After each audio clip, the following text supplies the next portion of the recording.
we are like plants. We need to sit in shit, aka compost, in order to grow.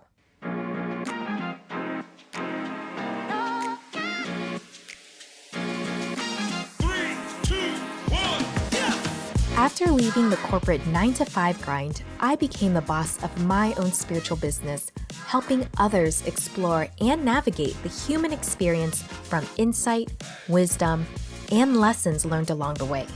Today, I help aspiring spiritual entrepreneurs gain the confidence to share their gifts with the world.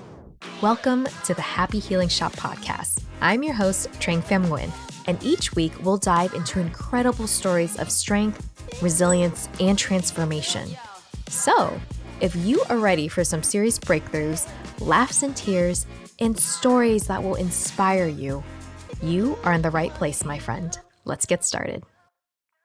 Hi, welcome back. Today, I am talking about going through a low depressive dip, which sometimes I'm sure you or many people have gone through, but we just don't talk about it. And I realize I go through them.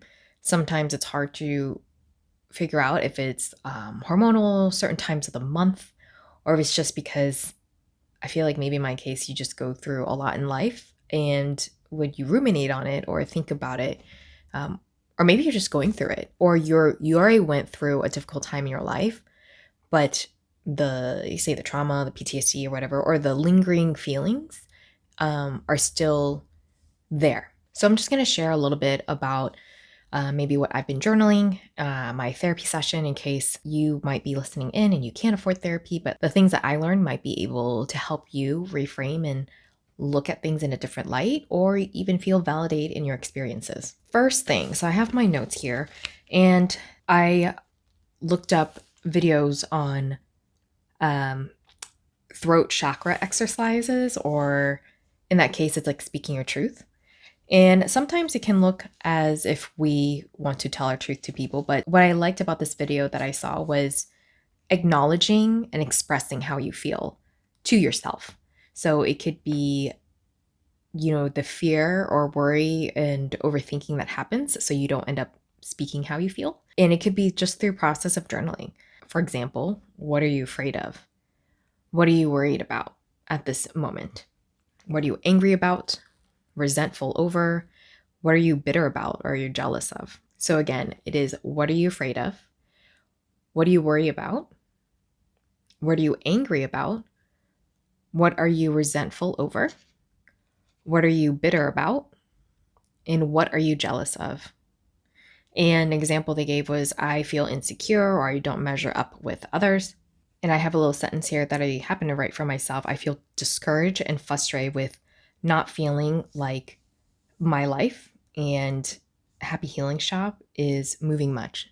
The feeling that the needle is barely moving. Also, I'm angry about what happened to me. In a previous episodes, I talked about how I was asked to move out of a family member's house, and it kind of came out of left field.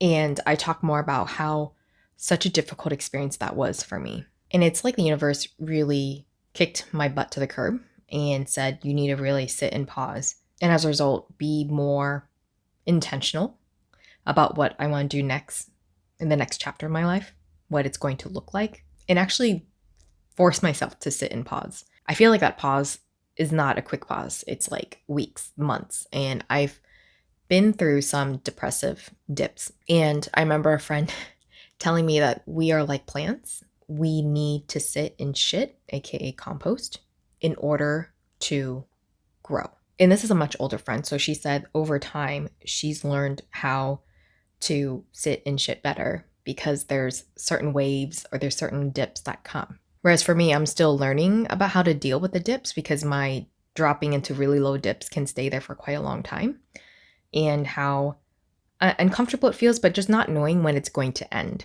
which as a planner that I am is not really comfortable. And another thing I've been going through and talking with my therapist is the feeling, that transition of kind of not necessarily losing friends, but you're growing apart from them.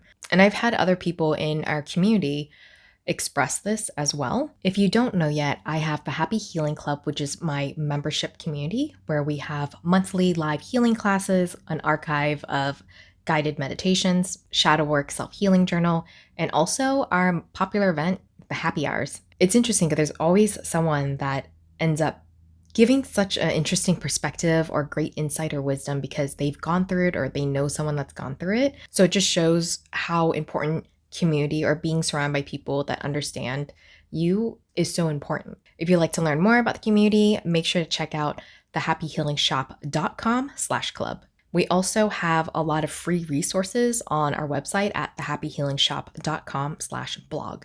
So in a therapy session, I was talking to my therapist about just feeling awkward about, I think, people in my life. And I think there's like a spectrum of like people in your life, right? The ones where you're like, I really want to keep them.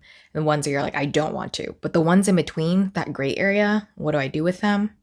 That's where it kind of gets a little bit complicated. And also when you meet new people that you seem to get along with, that sense of, do I risk laying them into my bubble when I feel like you don't know how it's going to turn out? So here are some pieces of advice she gave where she talks about emotional capacity. So there are going to be people or friends that are supportive and it feels supportive. So it feels like the friendship is going both ways. It's not one-sided. But then there are people that weigh you down. And if you're listening, you know who those people are because they kind of make you go, and they might be weighing you down emotionally, mentally, but also maybe they might depend on you too much without you realizing it or without them realizing it. Another thing is that sometimes how you best receive support comes from certain people where their style is a best fit for you. So you know how there's some friends you can go to for advice, or you know they're going to be able to say the right words with the right tone or attitude that gives you the support that you need. And you can have a completely different set of friends that say the same thing, or they might end up saying like cliche words, cliche phrases, and you're just there thinking like, this really isn't helping me. Your intention is good, but there's something about it that's not really helping me. So I like how my therapist was saying certain people's style is a best fit for you. And when their style is fitting for you, it feels more like a two-way relationship than a one-way relationship. It feels very balanced. So we feel more supported when our friendship is balanced. So you cherish those friendships more. Now you can define what your friendship can look like with each person. And some you might need boundaries more defined, more clearly than others. Sometimes you're looking for maturity level or them being objective or them being reflective outside of themselves and also within themselves. It's also hard and frustrating instead of helpful when a person is defensive when it comes to giving constructive feedback. And she pointed out that I look at people and the internal work that they've done because my tolerance level, it varies. And that certain points in life, we have less tolerance. And this is a thing that she pointed out where it was one of those things where I'm like, why didn't I think of this? But friendship also has to do with chemistry. Sometimes we talk about chemistry with romantic partners, but friendship is person to person, right? So chemistry plays a big deal. I think just hearing it from her, from a professional, makes me go like, oh, okay. And she said, some people we connect with more, and that's okay. It's important to have friendships that are light, that are universal, you can laugh with, you can cry with, versus friendships that feel one way. And friendships that feel one way, I just like to ask you, why does it feel one way for you? Another question I like to ask is, how much longer can you put up with it?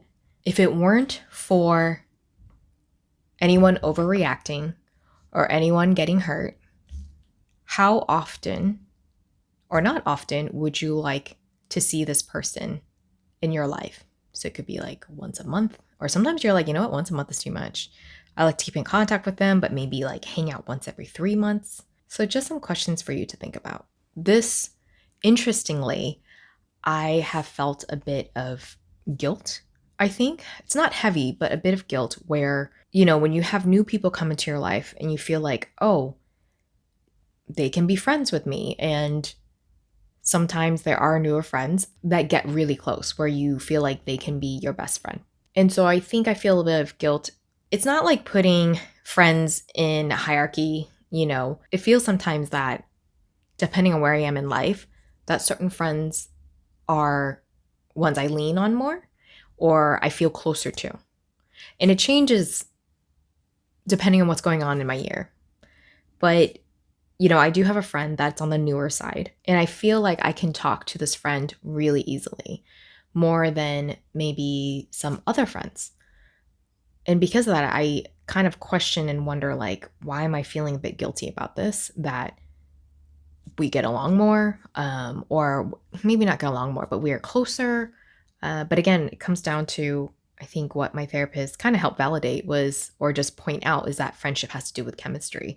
And, some people you connect with more, and that's okay. This message popped into my head when I was in my car.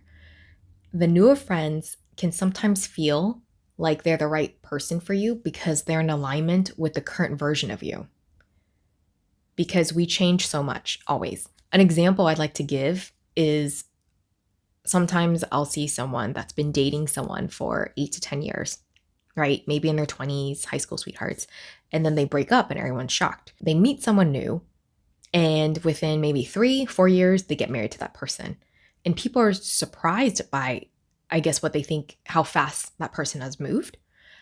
But if you think about it, when you are older, you are going to be a different person than when you were in your teens, your 20s, your 30s. And you've changed and evolved over time. It's usually slowly over time, right? But we don't realize it until someone maybe from our childhood or when we're younger points it out.